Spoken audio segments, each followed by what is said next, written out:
Hey everyone, welcome back to the All Things Private Practice podcast. I didn't even ask you how to say your last name, and now I'm just realizing that. It's Scarseth. Scarseth. Okay, I would have said it that way. So I am joined today by Atsede Scarseth, who is a licensed professional counselor, coach, and yoga teacher. She's originally from New York, lived in Colorado for 10 plus years, and has a master's in arts and clinical mental health counseling from Northwestern. Her neurodivergence, giftedness, AuDHD, various life experiences, and unique worldview allows her to see people where they are authentically. You are a retreat host, enjoy traveling, living, and allowing people to give back to the communities that you're sharing space with. Her journey to understanding her needs and how to take care of herself included a holistic experience and approach of involving mental health, physical, and spiritual wellness, and also likes to balance evidence-based practices, spiritually aligned practices like yoga, psychedelic work, and intuitive practice. We were going to talk about integration today, and then you reached out and said, can we just talk about burnout? And specifically AuDHD burnout, not workplace burnout. I want to make that clear distinction, and I'm totally on board because that is where I am and have been. If you have been following my social media posts, you know that I am definitely in the thick of it. So what made you, one, welcome to the show, and two, Thank you. what made you want to talk about that specifically? What a year it's been. Thank you What for a year it's been. Yeah. Holy shit, yes. What an understatement, I think, even. Yeah. A true understatement. I mean, as I was having a breakdown last night, I was like, yeah, this is that burnout thing. And it's so funny because I've been convincing myself, like I've been coming in and out of it and been like, this isn't burnout. No. And then just a few times this week, even I've said, oh, I've hit my limit. Oh, Yeah. I'm okay. This is the first time I felt it in this way. Like it's just been such a full year of a lot of very exciting things, which is wonderful. And I'm so tired. I'm exhausted. And it's that push pull of the ADHD constantly seeking, wanting more and more and more. And the autistic side of me is just like, can you please give me a break? And that fight back and forth. So I was like, maybe we don't talk about integration. I mean, I think it might weave its way in because it's important and it's always around us, but the burnout felt very much at the forefront. Yeah. You said it perfectly. It is that constant like push pull navigation. I talk about the like AuDHD tug of war a lot. And I've been in probably major AuDHD burnout for over a year. I actually noticed it last year going into, I was hosting a summit in Italy, and all I kept telling myself in my brain was like, get through Italy. Then the rest of the year is done. And you're going to go to New Zealand. You're going to go on this 2-week Lord of the Rings tour. You get to nerd out in your special interest the whole time. You get to relax. You don't have any more demands. That was like my brain telling myself, just push, and get done. Then here in Western North Carolina, immediately after Italy, Hurricane Helene came and just devastated and destroyed most of the area. And my wife kept saying, like, you should still go. And I'm like, there's no fucking way I'm leaving you in the midst of this. So like, since that time, it always feels like I'm playing catch up, trying to like regenerate, restore, relax enough just to be okay to function for the day because of all the events that I host. And then the election. And then this year has felt like 20 years. And I'm still surprised we're in 2025.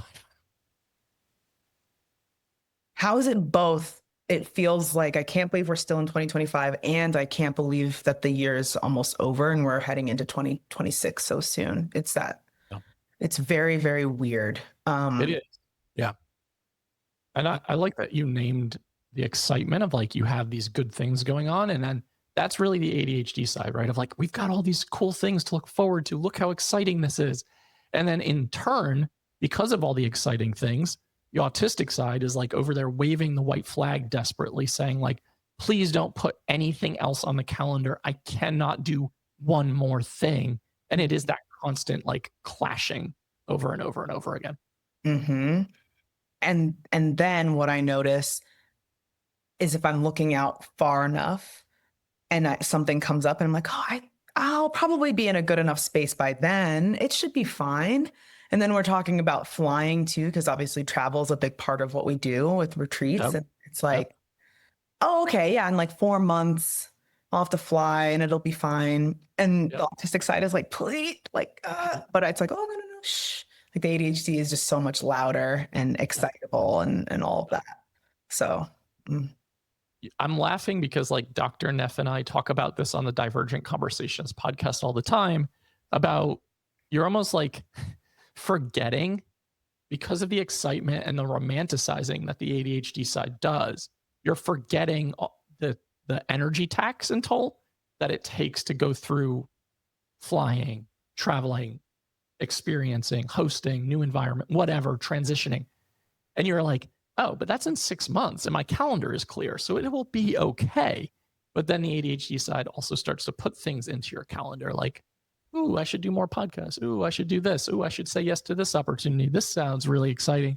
By the time you get to that 6 months, you're like, holy shit, I'm so worn down. I don't know if I can do this. And that it's that constant back and forth. It's exhausting. And I think there's a level of feeling a lot of privilege that this is the life that I've built for myself, right? And I think that might be the autistic side and some of that justice piece that comes out where it's like almost like there's not really space to complain. And it doesn't feel like complaining all the time. I do love to vent, though. I will say venting is a love language of mine. But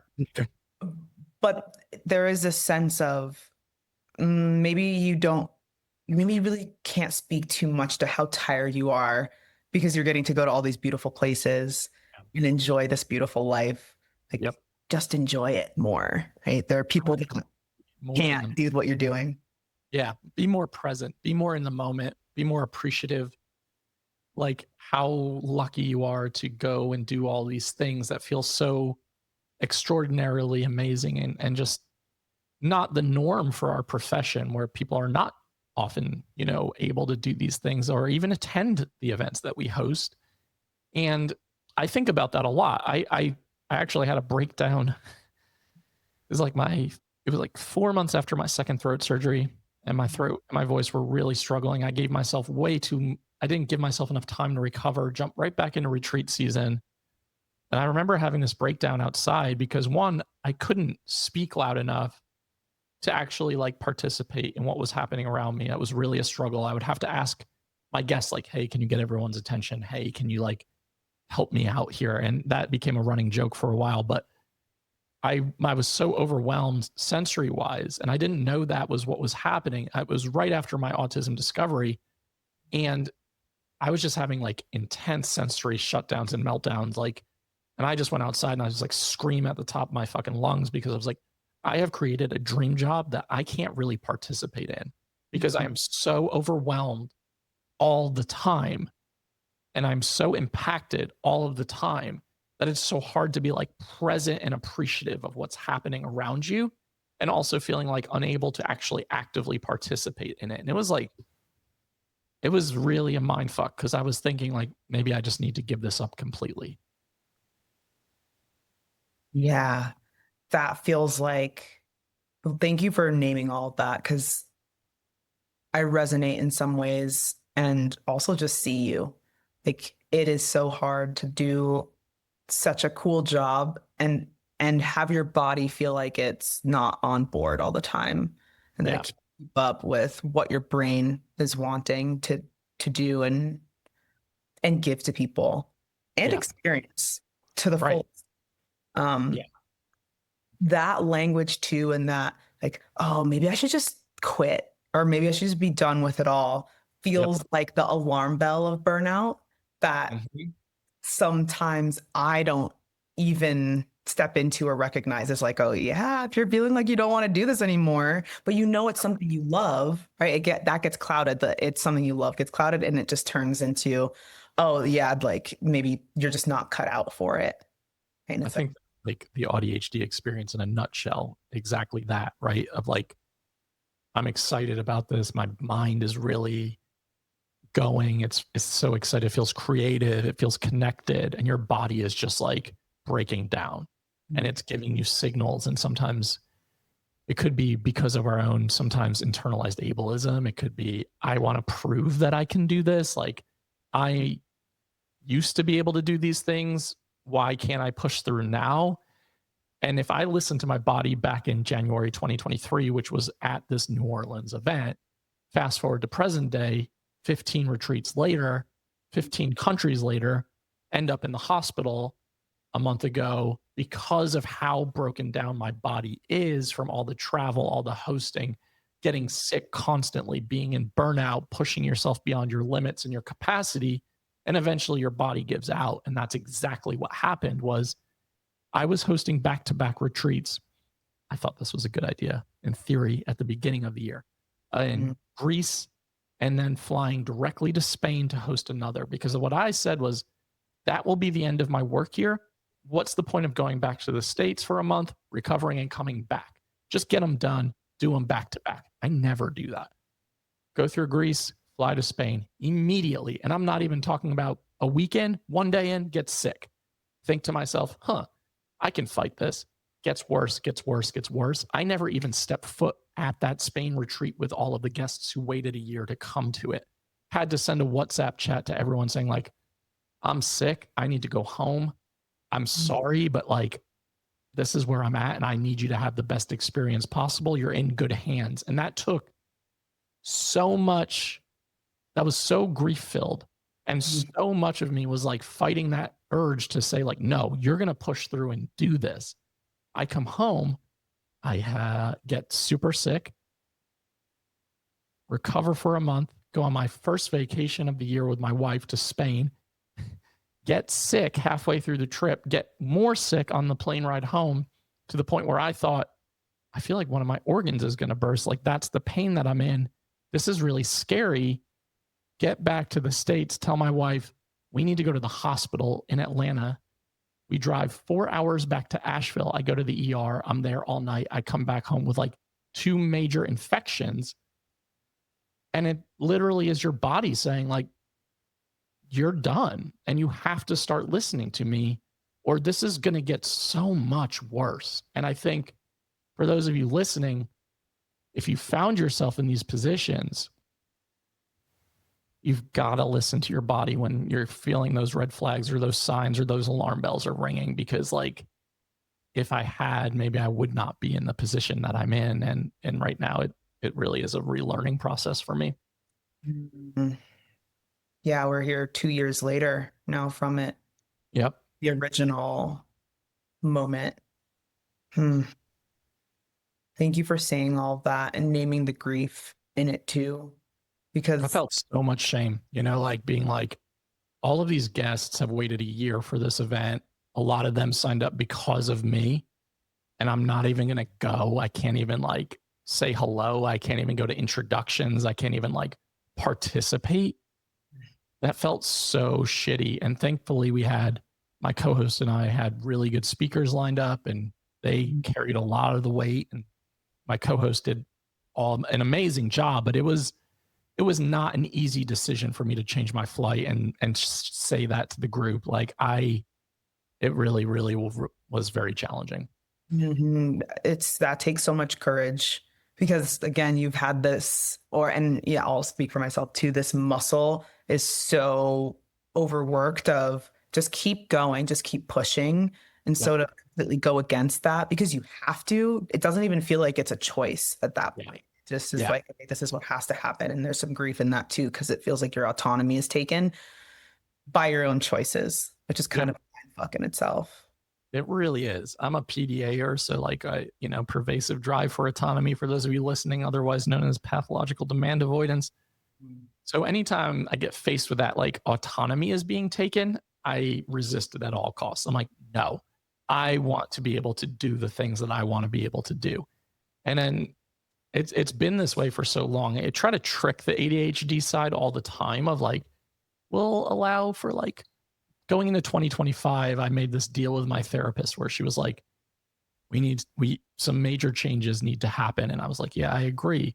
In 2025, I will only do retreats in odd numbered months, and I will only say yes to opportunities in odd numbered months, and I will always give myself the even month to recover. And my autistic side really liked that. It was like black and white thinking. And it was like, yes, even months you don't do anything. How long did that last? Like maybe 2 months. And then all of a sudden, a TEDx opportunity comes my way, and that's in an even numbered month. And I was like, well, I can't say no to that. And then it throws my whole year off, and everything just spirals after that. And I think you want to create this container for your ADHD parts to give it enough room to be creative, to have those dreams, but trying to rein it in to the point where it's not running the show. And it's really hard. I mean, it's really challenging. So, so hard. I'm even thinking about this from the standpoint of how I move my body, right, which is one of the ways that I like to regulate. Right? The ADHD side of me gets so excited about dancing that I don't even like this is so silly. This past Sunday, in the midst of all this burnout, I was like, yeah, I just need to like move through. I just need to dance. I was like, let me just do a split. You haven't done a split in 2 years. What are you doing? Did it hurt the pop, right? Little injury. And it's that exactly. Yeah. On the cognitive level of you get too excited, you think you can do all the things, you're impulsive about it, it feels right, you just go for it, and then you end up injured or hurt or having to backtrack and reset how you do things. And so it's like this constant, not even like 2 steps forward, 1 step back. It's like you're sprinting in one direction and then you hit a wall, and then you have to very slowly get yourself back up, actually check yourself out, dust yourself off, and then figure out how to get around the wall or get over the wall. And you have all this energy because you've been stopped, and then you've actually had a little bit of time to rest, not even recover, but a little bit of time to rest. And then it kind of starts all over again. You blast through the wall, and then there's another one. Yeah. That's actually really good imagery for those of you listening and not watching the video. And honestly, like that's so real. And I thought about this, like when I came home from Spain sick, right after that retreat, I'm like, I'm going to get into nature more. So we live in Blue Ridge Parkway. I'm going to drive up there and go hiking a couple of times and really get out and get off my phone, disconnect. I push myself too hard because I haven't gone hiking in like a year. I come back after like a day of that, and my knees are all swollen. I sprain my ankle, and then I have to pay the price. And then your body feels like it's betraying you, but your mind is still very, very active. And the one thing I've always struggled with, and I think it sounds like you can relate, is the ADHD side, the restlessness, that internal restlessness of feeling intellectually understimulated, where it's like, I need something, right? Like something has to be going on. But your body is like, I often have this image, and I've talked to Megan about this on the other podcast, of like, if my brain was just a brain in like one of those like mechanical robotic spaces, and then my body just wasn't around anymore, because like my body betrays me all the time. And she said something so beautiful on Divergent Conversations one day, which was that the soul yearns for connection, but the body yearns for isolation. And I will never forget those words, because I resonate with that so fucking much. Yeah, I'm letting that land. I got chills at that because it feels very true in a number of ways. And then there is also that connection from that, how do I want to say this? Like when I think of dance or being around other bodies, and sometimes the autistic side of me is like, I hate people. I can't do this. And it's that being perceived bit, I think, is part of it. But that's also the yearning for connection to me too. Right. For sure. And that wearing the mask feels so safe in some ways. And also, I think helps me feel like I have more capacity than I actually do when the mask is masking very well. 100%. And the mask drops, and it's like, oh, yeah, wait, there's no capacity here. But that also feels like it can sever connection. Yeah. Yeah. I love that language. I think as humans, we're striving and yearning for that connection and to feel like we want to be a part of. And I think as autistic people, we often feel like we are not a part of, like we don't get it. We don't belong. We don't understand the rules socially or societally. And we feel very isolated in that. And I think that the ADHD side sometimes helps us feel more social and connect more because it yearns for that dopamine and it yearns for that sensory seeking sometimes in Mm, that way. And I think it is that balance because, my social motivation is quite high. My social capacity is quite low. mm, And those things are at war with one another of like, I feel like I want connection. I want to be around people that I care about, but then I get so exhausted so easily. And it's like this constant reminder of having to create checks and balances to support your body and the ability to just rest. And I just find that to be so unbelievably challenging. mm. How has your capacity shifted over the years as these discoveries have been happening? It's a great question. Um, I told my wife, and I've told some close friends, that since I learned that I was autistic, which would have been back in 2021, Mm, I feel as I've unmasked more and more and more that my capacity and abilities have exponentially shrunken. mm, Where mm, I feel like I am more impacted now and more disabled now than I have ever been in my life. And I know so many people who have discovered later in life that feel like I've found this discovery. I finally figured out the why. mm, Why is everything so much harder now? And I think when you unmask and you start to have this awareness of how impacted you are and all of the ways that you've figured out how to belong and fit in, which are not genuine or authentic to you, and then you start to get impacted sensory wise by everything and anything. It's just so exhausting. I hardly leave my house. Like, I think people think that I have this like really glamorous life based on social media, of like, mm. he's in this country, he's doing this thing, he's creating this. And I'm like, y'all, 95% of my existence is spent on my couch or in this office that I'm in right now. Like, I don't leave my house. And it's hard. It's gotten really hard. What about you? Did you discover AuDHD later in life, or yeah? Okay. Yeah, so much of what you just said is like, did you just take that right out of my um yeah, I discovered, and I also love that word. I love the word discover. That feels really spacious and just good for my system. Yeah, I discovered in 2020, and it was actually the ADHD first that I became aware of. Yeah. And um it's so funny once you start piecing things together. And this is where I think the integration piece kind of comes in, because I think we're junkies for insight. I know that Yeah. I am, right? I'm like, Same. it's 100%. it's that the ADHD just like wanting to know more and wanting to know more and more and more. And then I think my special interest is also people, which is why it Right. makes sense. I do what I Yeah. do. But yeah, I discovered the ADHD first, and then it was like, well, some bits of this aren't fully clicking. There's something else missing here. And then actually came across the list of highly sensitive, assigned female at birth, or for women, something like that, this laundry list of things. And I was like, whoa, all of this is really checking out a little Sure. too much. And then starting to look back on my life, and then learning about giftedness as a falls under the umbrella of neurodivergence, and then 2E, like twice exceptional. And so Yeah. my brain just basically exploded. And I was like, so many things make sense. But that was not enough, right? The insight is only a piece of it. And then the difficulty is integrating that and having that embodied shift of like, hey, this is what this looks like for you. You have been masking, you've been socialized to mask.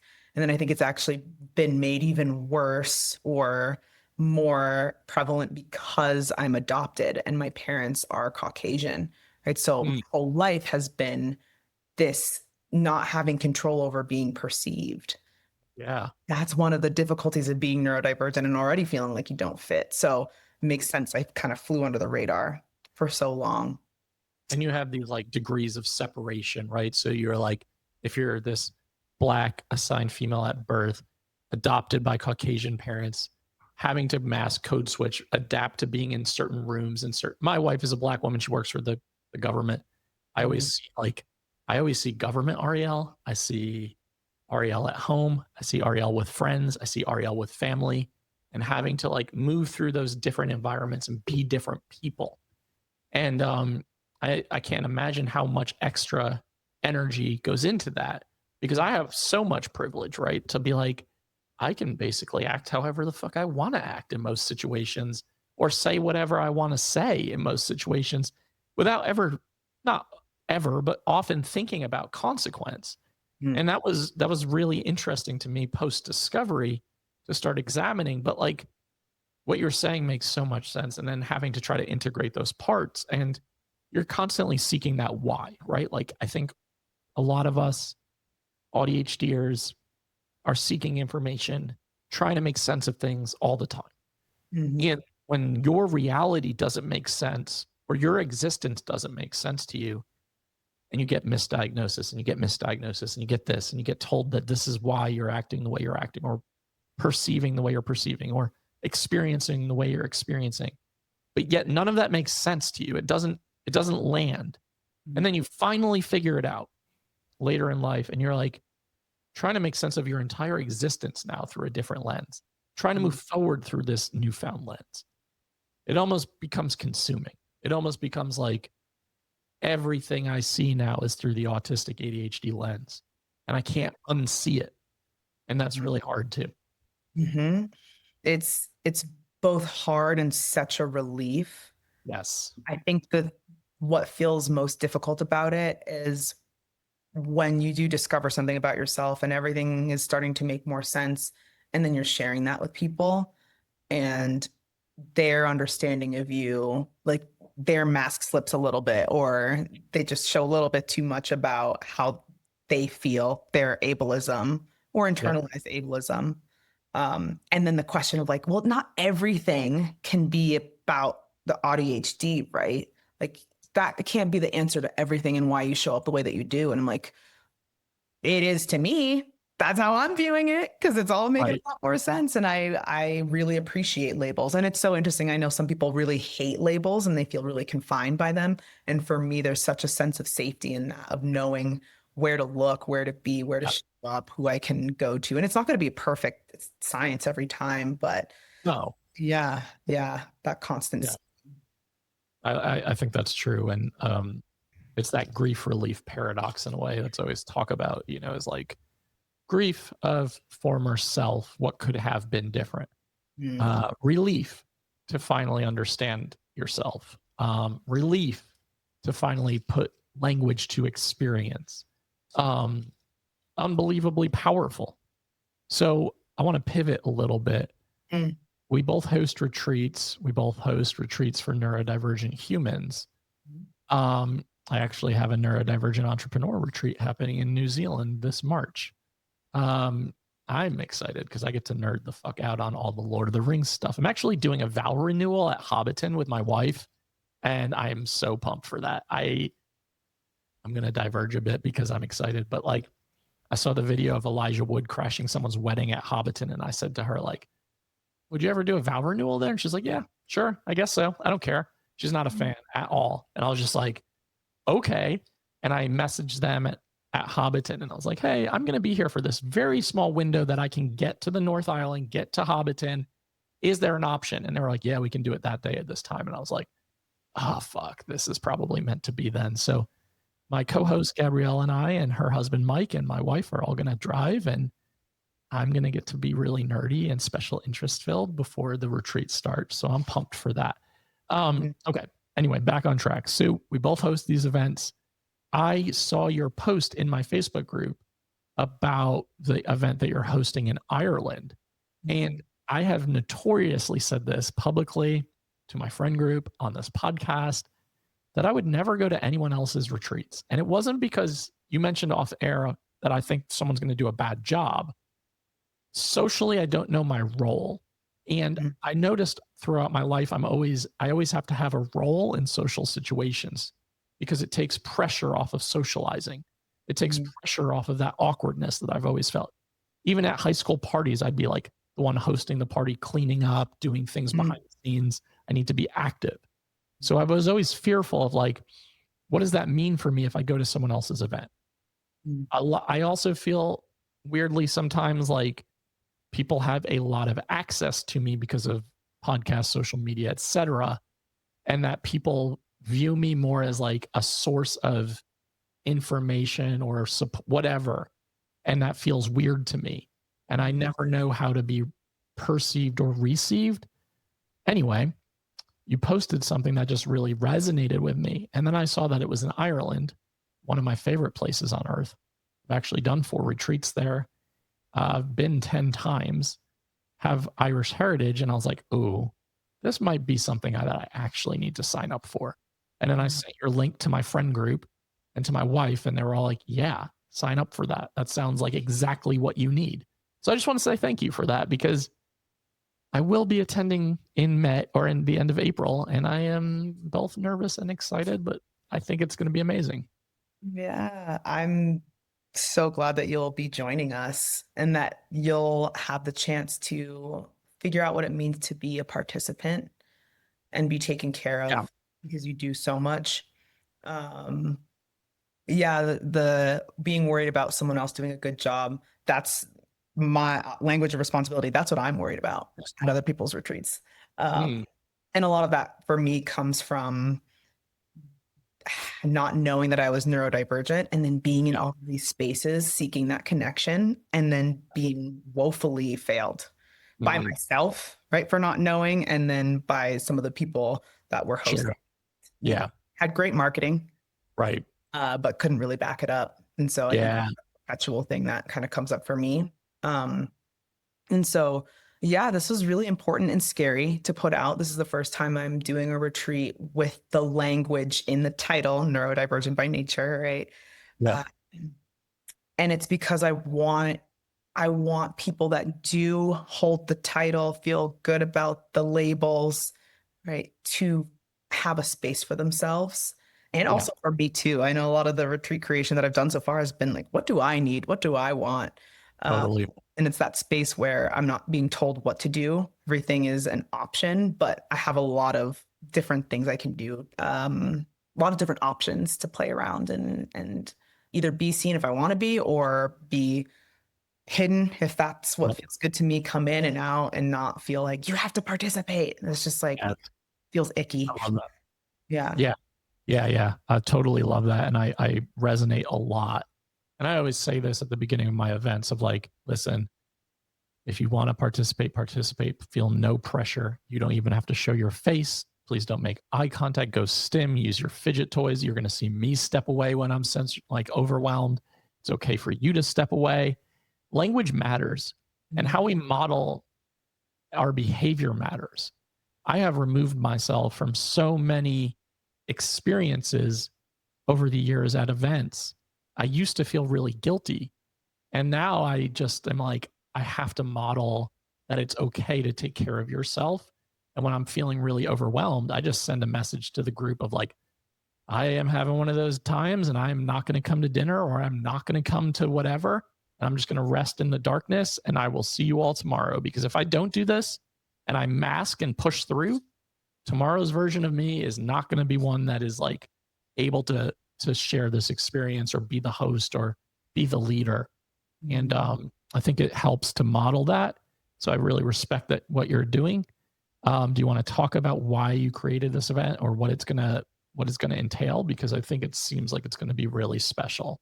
Thank you. Yeah, thank you for saying all of that too. It's something I'm still working with in my own head. The last retreat I did was in Portugal, and it was that ADHD autistic push and Mm, pull, like staying up until 2 because people are around the fire and having yeah. fun, like, Yep. chatting and gabbing. And I'm like, I want to be a part of it. And then it's like, Yep. hey, bestie, you have to wake up and teach yoga in the morning. Like, Yeah. go to sleep. Yep. So yeah, perpetual like less than 5 hours of sleep the whole retreat. Yeah. So, it felt so good. And then getting to the end and it's like, there's that burnout.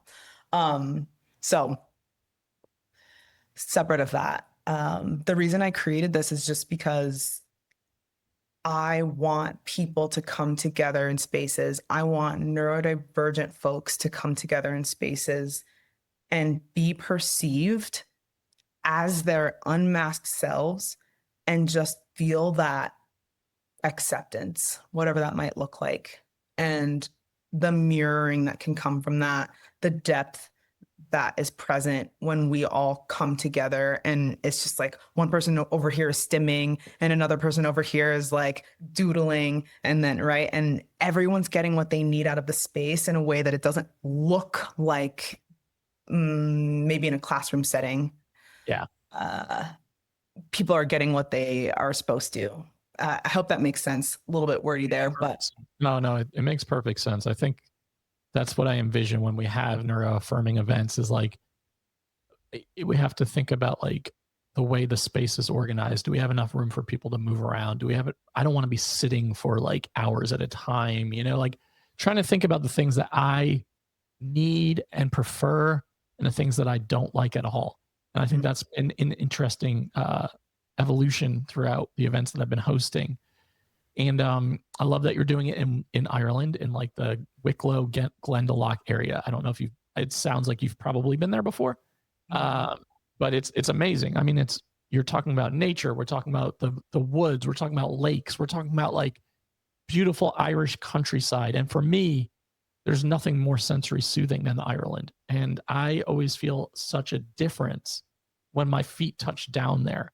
And I've started to do more ancestral work and thinking about like some past life stuff. And I just know that there's an energy there for me that feels really calming. And the same is true of New Zealand. Like when I was in New Zealand in April, I told my dad this because he was with me. It was the first time I've ever not experienced 24/7, 365 anxiety. And I don't know what it was. I think it was a combo of the culture, the slowness, the nature, the beauty. I was also 18 hours ahead of people on the East Coast. So I didn't have to answer my phone ever. I would wake up, they'd be halfway through their day. I'd check on my wife, I'd check on some friends. By the time I was eating lunch, they were going to bed. And I was like, I don't even have to, I can just be present and exist. For me, that was really powerful and really, really necessary. Yeah. Thanks for saying that. It's bringing me back. I just got back from Costa Rica a few weeks ago. And that was like my 5th time being there. And this experience, I was there for a training that ended up being so much more than that, like a spiritual awakening in a number of ways, but a very similar feeling of like, whoa, this is the most grounded my body has ever been in my life. I didn't even know this was possible. Exactly. It's like you can't unlearn that once your body experiences it, which I think is a really important part about retreats and what I really appreciate about them in this. And yeah, I think what I'm really excited for with this experience in Ireland is that I'm taking a lot of the pressure off of myself to be leading a lot of the things. I really want people to be able to come together and just for us to have chats, if that's what we want to do, of how different people are coping in different ways that people are getting through, and not necessarily masking, although I'm sure that will come up, but actually taking the mask off and leaning into their neurodivergence in ways that feel really affirming, because I think we can all learn from one another and be like, oh, that wouldn't work for me. And, oh, I've never tried that before. I want to try that. And then adding in some fun things of like, we'll have some night hikes, we'll have some day hikes if we want to, gentle movement, and then some different classes. Like one of the ones I'm really, really excited for, I don't want to give too much away, but we're going to be doing kind of like a foraging class where we're just going to learn a lot about the land there and eating the food directly from the land too. So lots of grounding in that way. And yeah, I'm so excited for what it's going to be and what it already is. I love this idea that the facilitator at this training I was in Costa Rica, so it was for brain spotting, and it was with 𝗁𝗁𝗲𝗄𝘆𝘆𝘀, incredible, incredible human. Highly recommend checking her out. She talks about how when she's creating her events, her retreats, or her intensives, she very consciously thinks about all the people that are meant to be there, and she calls them in. And I felt that every single person that was there was meant to be there and Yeah. brought something really special. And so that's what I'm also trying to cultivate here is like even my co-facilitator, Michelle, she's an incredible human being. And we actually met during our psilocybin training and it just felt, it was immediate. It was that immediate, like, I think I had a fidget or something like that. That's one of the things that I do is I bring like 2 or 3 fidgets on me at all times. And anytime I go anywhere, I pull it out. And then whoever's like, what is that? I'm like, Yeah. let's chat. Yeah. So it was one of those. And I gave her one of my fidgets and we kind of sat next to each other. And then ADHD was just like pinging back and forth immediately. And so that's what we're hoping to create with this. It's like people coming from all over, knowing that they're meant to be here in this space, kind of like you found it and you're like, oh, this is it. Kind of Yeah. goes against what I thought I was going to do, but it just feels right. That's what we're trying to cultivate. So yeah, it's going to be a really special experience. Love that. Yeah, I'm excited for it. And congrats on creating it and just doing that work. So as we get ready to wrap, why don't you tell everyone where they can find what you're offering? And we will link it in the show notes as well. I believe Atsede has a code for you if you do decide you want to come to Ireland, and looking forward to it very much. Yeah, you can find me on Instagram at Atsede Scarseth, just my name. And then same thing with Facebook. And then my website is unearthingchoicecounseling.com or unearthingchoice.com. And then if you want to hear more about Ireland specifically, it's just /Ireland. I love it. We'll have that in the show notes so you have access to everything that you just listed. Looking forward to the experience, and thank you so much for coming on and making the time. Yeah, thank you so much for having me. So excited to see you in Ireland. It'll be great. And to everyone listening to the All Things Private Practice podcast, new episodes are out on Saturdays on all major platforms. Like, download, subscribe, share. Doubt yourself, do it anyway. I'll see you next week.